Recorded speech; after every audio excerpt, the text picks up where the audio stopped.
Welcome back, everyone, to Pencils and Lipstick. I'm Kat Caldwell, and this is episode 200 of Pencils and Lipstick. It is September 25th, 2023, and we are going into our 5th year.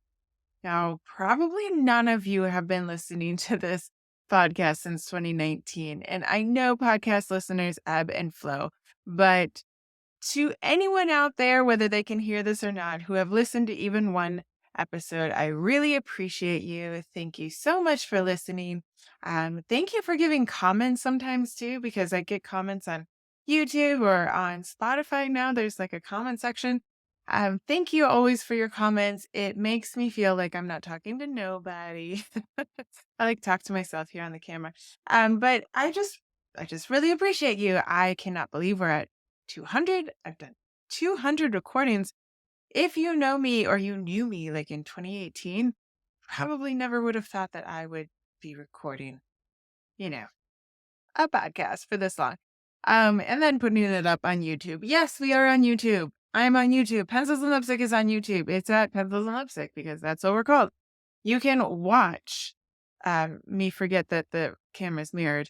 And you can watch guests when I have guests on there. If you want to see what people look like. And sometimes they, point to things in their office or whatever, hold up their book. So if you want to see that stuff, if you prefer seeing, please head over to YouTube and you can look up Pencils and Lipstick podcast and you can watch, I think, like the last 40 episodes. I didn't keep all of them. I think, yes, this is episode 200, but like we keep moving forward, you know. And since I never did record for video before, I don't really technically have the permission of everyone just to put their video up there. So it's like the last couple months that you can see everybody. Otherwise, you can listen to all of the episodes on your favorite podcast app. I prefer things like the newer podcast apps where they don't have commercials. So if you're listening to this on Spotify and you're getting commercials, that is Spotify. That is not me. Sometimes we do sort of a book sponsorship, but that would be me talking, not CVS. So if you're listening to an app that gives you commercials, go to Podverse. Get an app that doesn't do that. They are out there. It's a bit dark today. It's so like rainy, and we've had like the hurricane. We're in DC, and it was not a big deal. We've had worse here. It was just a lot of rain and clouds all the time. But on this day, the 200, we do not have a guest. We just have me as I ramble on and on to you. I'm just going to sort of give you guys an update, and I want to talk to you guys quickly about something that's a pretty interesting way to figure out your characters and their growth, their character arc, right? So a couple things coming up. It is September 25th. Next week, we are starting the back to school bundle for writers. If you're a writer, which most likely you are because you're listening to the show. Stacy Juba, Emma Dossi, and I put this together last year, and it is basically a one-stop landing page that has everybody's lead magnet. So about 52 writers who are teachers have sort of their freebie for you to get to know them and get on their newsletter and all that. A lot of times you have to go find those people, right? So this is a one-stop place where they can sort of give you a little blurb about what their freebie's about. You can click on the ones that you want. You do not have to get all of them. And you can download their freebie, and then you can be on their newsletter, see if you like them, see if you want to work with them further. There's no obligation whatsoever. We just want you to have like a one-stop place where you can really find people who might be helpful to you. We started it last year. Everyone really enjoyed it, so we're excited to bring it back this year, and that starts next week. Now, next week, I will have the link in the show notes for you. Then we have Daniel David Wallace's Through the Plot Forest Summit, and that is coming like the third week in October, and I will give you more data on that coming up. But Daniel David Wallace, if you don't know, has about 3 summits a year. He always has really great people. Yours truly will be there. I will be talking about, I will be going really in depth in talking about the big five personality traits and how you can broaden your character, how you can find conflict with them, how you can even create their backstory using that. And by understanding their big five personality, like the biggest of the big five, like I don't think you have to map out the whole thing, quite frankly. Like we spend enough time with our books as it is. And I think a lot of that is intuitive in our writing. But sometimes we can't quite get deeper. When people say like, oh, dig deeper or flesh out your character more. And as the writer, you're like, well, what does that mean and how? Instead of saying something like, oh, the character is selfish, you can really go like define that idea more because we can be selfish, but we will react to being selfish differently depending on our personalities. So I'll be going really deep into that in through the Plot Forest Summit with Daniel David Wallace. If you want to know more about that, go over to danieldavidwallace.com and sign up to his newsletter to get more information about that. So today we are going to go through a little bit on the big five and like a taste as to how much more there is to know about this. about this. And we're only going to do like a little portion today. So we have the summit, which has like a free option and a paid option. And then we have my workshops in Preptober because whoever is doing NaNoWriMo, which I am not doing this year, but whoever is doing NaNoWriMo, you might need some prep to go with that, right? So Saturday, October 7th, at 2 p.m. Eastern time, Troy Lambert is coming in to talk about and show how you can plot a story idea in 1 hour and 90 minutes, which I am very fascinated because, as y'all know, I struggle with plotting.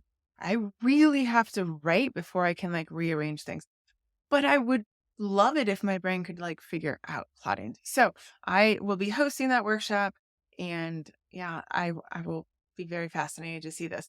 For this week, it is $37. Next week, it goes up to $47. You can check the links in the show notes below. I also have the a workshop that will like you bring pen and paper and we'll be digging into our characters called What's in a Character. We will be digging into their backstory, why it matters, trying to plot out, like bullet point out their backstory and what happened to create who they are. We'll also be going over the big five personality because that's how much I believe in it to help us understand how they should be reacting. How do you see them?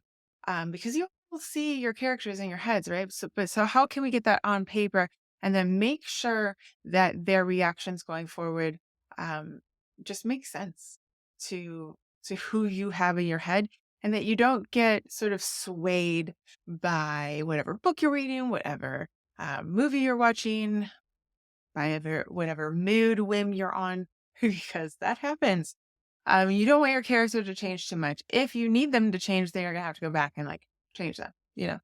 So we're going to really be. It's going to be me teaching a little bit, but it's really going to be working out our characters. And so the workshop will be small. It's half full already. So I'm keeping it to 10 people because we want to be able to ask each other questions, brainstorm with you, and make sure that you leave the workshop with things written down, like and kind of. I guess I'm using the word plotted out, but like outlined out for your character. That is October 17th. And then we have another, the 16 Essentials on October 26th. And that is a little bit more teaching. But you do have the opportunity to get a scene edited by me if you want. All the links are in the show notes. So, couple little updates personally. Now that we've gotten all the writing, I know I'm talking fast, but these are like announcements, and sometimes people are driving and they're like, cares. Get to the good part. So I was with the novel writing kickoff with Sarah Gentry last week, and we did something really fun where, she had recorded all of our talking, and then we came in for a live chat with anybody who wanted to show up, really. And it wasn't recorded, so we could just sort of sit and chat and talk about writing, and all of us were very different. I'm a fully indie author. Some were hybrid, some were traditional authors, and it was just fun. But somebody brought up this question in the chat, um, and they asked, "What do you do if your character's arc like is completed about halfway through the story? So halfway through like the word count." Now, just so that you know, if you're new, like anything under 50,000 is kind of in the novella area, right? That is not a full novel. Um, some people might push me on that, but that's short. Um, so you might consider making a novella. It really doesn't matter. It's okay. It's just another word. Um, People buy novellas all the time, especially all those crazy Goodreads people who have to finish their list or have to read one more book than, their, I don't know, enemy. I have no idea. I don't know why they stress themselves out like this. Um, they like short books at the end of December. I mean, you can sell it like that. It's fine. People will buy your book. Like, it's not a big deal. But if if you have more to say, if you have more plot and your character is already to their, quote unquote perfection by the halfway through the plot, that's a bit of a problem. By halfway through the plot, your character should be at the point in which they realize they need to change, that there is something that they need to do. I think one of the greatest examples of this is The Breakup. And I talk about this movie a lot. Sorry to all you who are more fantasy people. Sorry. But The Breakup is a really great character arc. It is like, I just think it's, you can really see the template of it. It's not hard to dig into, right? First of all, there's only two main characters, one really main character, right? Vince Vaughn. Yes, Jennifer Aniston is there, probably got paid as much, but it's really Vince Vaughn, who is the guy who needs to change. Now, Brooke needs to change as well. So basically, if you know the big five personality, their issue, the one way that you can bring conflict to your story is to have two people on opposite ends of one of the big five. Now, I am going to say that their big issue is that Brooke is very agreeable and Vince Vaughn is very disagreeable. So these are funny words because you think, well, it's Vince Vaughn. He's very funny. How can he be disagreeable? So agreeable people are overly concerned with other people and what they think and how they feel. And if they're comfortable, they are always sort of giving to other people. They are putting themselves last and they are putting everyone else first. That's a rough overview. And very low agreeable or disagreeable people. So we see personality on a scale, right? So you can say low in agreeableness or just disagreeable, whatever you prefer. So that's Vince Vaughn. And those people don't really care about your feelings. Like, and they can be very funny people, but they can be very self-deprecating, but they can be also really sharp against other people as well. These guys are great for professional like firers, where they have to go into a company and just fire everybody. These are sometimes like the old man becoming really disagreeable. What's that? Oh gosh, it's the movie about the car with, I'm going to, I do this every single time on the podcast because I think of people. Charlton Heston, right? Charles Heston, like one of his last movies that he did where he lives in the neighborhood and it's all getting sort of overtaken by immigrants, and he has to deal with like the kids next door who tried to steal from him or something like that. Gran Torino, is that the one?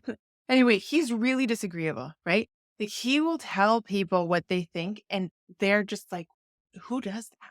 Right? Like that's somebody who's really disagreeable or very low in agreeableness. So there's a conflict there because you can still like people who are out of balance on their personality, right? Brooke is also out of balance in that movie. So the thing is, Vince Vaughn actually, by the middle of the movie, a little bit after the middle of the movie, figures out that he has to change, but he gets a bit stuck on how he has to change because he can't see his flaws.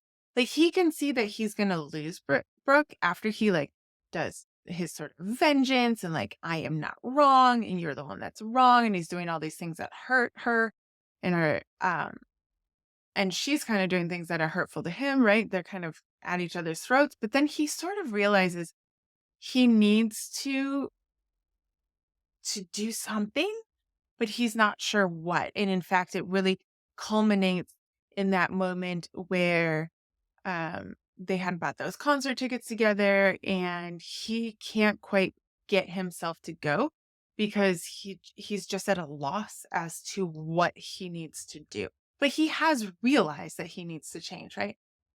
His changing moment is when he realized what he needs to change. And that's when his best friend is telling him, you're a jerk and you really don't care about anybody else.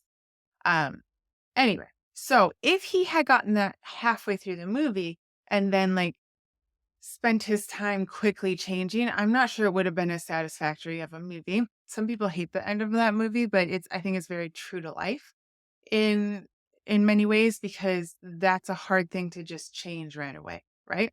So it's interesting because the last scene he runs into Brooke, right? And he's carrying the bags of his current girlfriend. And that's after we see him actually doing the books for the family business, which he had always said, like, why should he have to do it? He is the star of the family business. Why should he have to do the boring stuff? Right? He's just selfish like that. So you, if you are finding your character coming to like everything and becoming perfect by the midpoint, and then they're going through the rest of the book changed, you have a bit of an issue and you might want to look at how you can add more conflicts with them. And what I want to tell you today is just like with the breakup, try to find a side character. Sorry, Jennifer Aniston, a side character in which they can be on the opposite out of balance on the personality of your character and see what conflict they can bring. And really, the conflict that they should bring to each other should be hurtful. Okay. Like it should hurt their feelings. I know that we don't like to do that. This is also a little bit of the problem of you're so in love with your character that you don't want them to look mean and you don't want them to kind of be a jerk and you kind of want them to be the perfect person. And it's just not possible. They really should be somebody who is hurting another person. And you can see that you don't have to be dislikable. So being disagreeable doesn't mean that you're unlikable. I think that's the word. Um, because we all like Gary in the breakup. We we want him to get better, right? Like he is still a sympathetic character. We really do want him to figure it out. And so you can make a character disagreeable or without making them dislikable. So if you think of like the man called Obe, I want to say Ove, but Ove. Um, if you've read the book or if they made the movie into a man called Otto, I think because Americans we don't know how to say Ove or Ove. And that's what Tom Hanks is. He's a very disagreeable character. But he's also very sympathetic. He has a reason behind his disagreeableness, right? And then he sort of changes his character arc. Really doesn't come until the end when we understand his whole story. So And there again, his neighbor is way on the other side of the personality trait, right? She's very open and she's very agreeable. So if you can figure out the main personality trait that your character has, that you want your character to have, because again, you are the writer, you are in charge of this. If you can figure that out, and then you can give the side character a like the opposite of it, then you are going to create conflict. You're going to create witty banter between them or like straight up fight scenes with them. And so if you have a character that is agreeable, you have a character that is like your main character is more agreeable, then they need somebody who's disagreeable. If your main character is low on the neuroticism scale, you need somebody who's highly neurotic, right? Who's going to cause this issue. If you have somebody who's and I want to say there is no like good personality or bad personality. We have these words because it's English and we need words to describe things. But yeah, we might think that agreeable or neurotic sounds strange, good or bad, or we might put like a value system on them, but they're not good or bad. They are just what they are. So the big five, just so that everyone knows, is conscientiousness, agreeableness, extroversion. So if you have somebody who's very extroverted or very introverted, it's going to cause conflicts between them when they come up against somebody who's the opposite. Somebody who's neurotic, coming up against someone who is not, who's very stoic and cold and doesn't display a lot of emotion, whereas neurotic people are easily stressed and show a lot of emotion. And that can go from shut down emotion, like very, like almost holding it in aggressively, to blowing up emotion. So it kind of depends, so you get to play around with this a lot. And then the fifth one is openness or openness to experience, which is, there is another movie. I've been trying to find it where, it's like an insurance guy and he is very low on the openness. Like he's an insurance guy. And so, you don't do anything. You just stay put your entire life. And then he comes up against a character that does skydiving and rock climbing and jumps, from building to building. Like he's super open. He's just trying everything. And he's always like putting his life at risk. Um, I can't remember what movie that is, but that's kind of the extreme on the openness scale. So you have these five. And if you want to get deeper into this, I have a little worksheet that explains them a little bit more, and it will be linked in the show notes. If you want to come, you can come to Daniel David Wallace's summit, and we're going to get into it even deeper. And you can also, if you want to work on your character, you can come to the What's in a Character workshop on October 17th. But you can find these, just type in the big five in Google or whatever your search engine is that you prefer. And you can start trying to think, I would just choose one, like your character, choose one of them. Are they conscientious? Like, do they like rules and like boundaries? And they are the 9-to-5 worker. And this is how it is, and then they fall in love with somebody who's just out of control, has a very messy house and doesn't really know what time it is.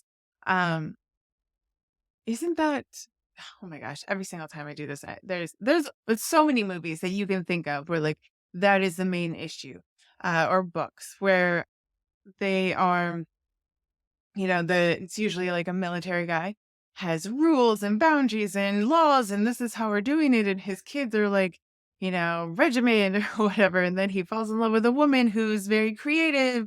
So she's low on the conscientiousness and she's, disorderly, but she has her own order and, she doesn't really care if the floor is sticky. And, so this is going to create conflict with them. So if you can figure out one of those things that your character can be and put them maybe a little bit, to the extreme on it, and then find a side character and have fun with it. Put them into situations, put them into, they're in a grocery store and somebody's does a hold up, like comes in and holds up the store, or they're in a car accident, or they are at a family dinner, or they go on a date with like another couple, or they, if they're extrovert, introvert, they're just, one of them's trying to get the other person out on a date. Put them into situations and see if you can create sort of this rhythm of banter or fighting or tension that can sort of go into the book and into the storyline and plug it into the plot. and then go through your plot and look at what is going to happen to this main character and what's going to push on them, and take their personality a little bit out of balance and see how they would respond. Um, so you have to keep with who they are. And when you take them more out of balance, right? So we always, if we're in love with our characters, we want to keep them in balance. Like, oh yeah, they're conscientious, but they're not like overly so. No, put them out of balance. Maybe you have a uber conscientious person and they lose a job and they got to go be a kindergarten teacher at the Montessori school. And they got to figure out how to deal with this job where these kids are running around and no one puts the crayons away and the linoleum floor is sticky and, I don't know, that it smells like diapers. But they're in this job that that doesn't mesh with their personality. It's going to cause a lot of conflict. Um, so put them into those situations and see what you can get out of them. And make sure that your plot is pushing them towards their balance, right? So we always talk about their needs and their wants. They want something. We all want something, but they usually need to change. And it's when you pull that character's personality out of balance, that's usually what they need to change, right? And so however you want them to change that, there's a million ways you can become less neurotic. You can go, walk the desert, or the whole eat, pray, love, or whatever. There's a ton of different ways that you can put your personality back into balance. So that's your plot. Your plot is pushing that character back to being more balanced with it, right? So make sure that that plot and that character is reacting every time, a little bit less, but still within that personality trait that you have chosen for them. Does that make sense? We've talked about this a couple more times. There is, like I said, a worksheet that you can pick up totally for free. There is a link below. And if you want to dig deeper into this, if you ever want to talk about it, you can always tag me on Instagram at catcaldwell.author or at Pencils&Lipstick, all spelled out. That's on Instagram. I'm technically on Threads, but that app doesn't work. It's a mess. I don't know. Doesn't like me. So don't bother over there. You can get me on Facebook, and I'm usually on Twitter, or X, whatever, it's twice a week. But you can also get on my newsletter. You can hit reply and it will go directly to my email, and I would be glad to answer your questions. If you want to go deeper into this and get into the workshops this week, it's only $37. So you can work on your character. And again, it's going to be a very small workshop so that we can work specifically on everyone's character, and you will have your time to ask questions and sort of brainstorm with us, right? So again, all the links will be in the show notes below. We are going to have some guests coming in next month. I just have to figure out some different dates that will work for people. But once again, thank you for listening. Thank you for being around, whether you were from the beginning or from last week for the 200th episode of Pencils and Lipstick. I really appreciate you guys. If you love this episode or love the podcast, please share it with other writer friends. Tag me if you share it. I'd love to see it. If you have any comments or questions, again, you can get a hold of me. All the links are in the show notes below. Even if you're on YouTube, they're down there. If you would subscribe wherever you are listening or watching, always helps as well. But until next week, have a great week. Keep writing, keep developing those characters, and I'll see you in October.